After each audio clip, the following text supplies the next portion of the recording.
Inicialmente, nós vamos explicar a primeira alternativa. Ele afirma: se dois planos distintos têm um ponto em comum, então terão também um outro ponto em comum, distinto do primeiro. Quando você pega planos distintos, o que pode acontecer entre esses planos?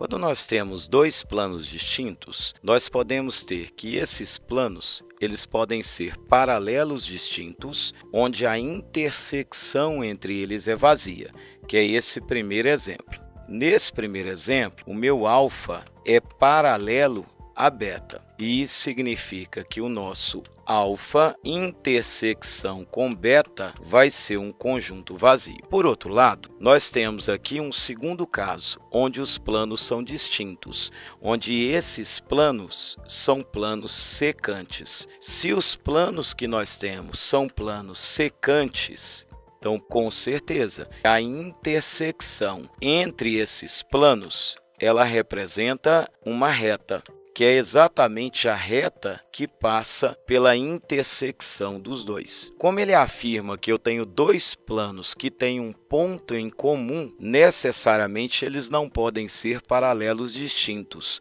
Logo, eles serão planos secantes. E se esses planos são secantes, a intersecção ela é uma reta. Então, eu posso afirmar que ele tem um outro ponto em comum? Com certeza. Ele tem infinitos pontos em comum, que é exatamente a reta determinada pela intersecção. Então, o primeiro item é um item correto. Agora, o item 2. Para o item 2, ele fala que três pontos distintos determinam um único plano, mas ele não disse que eram pontos não colineares. Quando você pega pontos distintos, eu posso ter pontos que estejam em uma reta. Esses pontos que aparecem na reta, ponto A, ponto B, ponto C, eles são pontos distintos e eles não determinam um único plano. Eles determinam uma única reta, mas não um único plano. Existe uma infinidade de planos que passam por esses pontos. Nós poderíamos representar essa figura com os seus planos da seguinte forma. Observe que ali nós temos os pontos A, B e C. E esses pontos A, B e C, nós não temos um único plano passando por eles. Nós temos um plano ali inclinado e conforme a inclinação desse plano, você acaba determinando vários outros. Nós temos plano com inclinações de 30 graus que passam por A, B e C.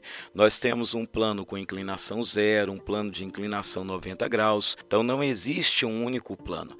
Para que tenhamos um único plano passando por três pontos, eu preciso ter três pontos não colineares. Se eu tenho três pontos não colineares, aí sim eu tenho um único plano. Isso é conhecido como postulado da determinação. Três pontos não colineares determinam um único plano. Então, a alternativa 2, ela é errada. A alternativa 3, ele afirma o seguinte: a distância entre dois pontos de uma reta é um número real que depende da unidade de medida escolhida.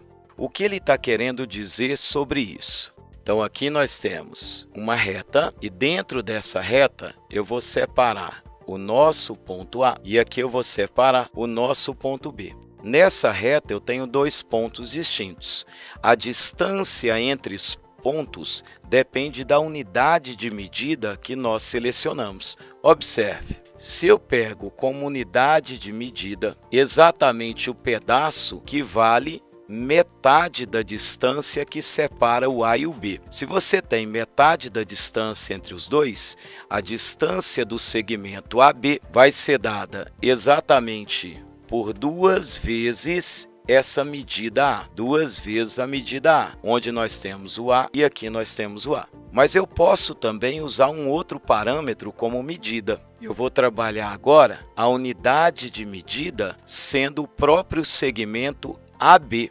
Então, agora, nós temos esse parâmetro como unidade de medida. Então, para esse parâmetro, a nossa medida de AB vai ser o valor que nós temos como B. Então, a distância entre os pontos A e B dependem de quem eu peguei como parâmetro para a unidade de medida escolhida. Ou seja, a alternativa 3, ela é correta. Então, nós temos apenas 2 é falsa. Alternativa A.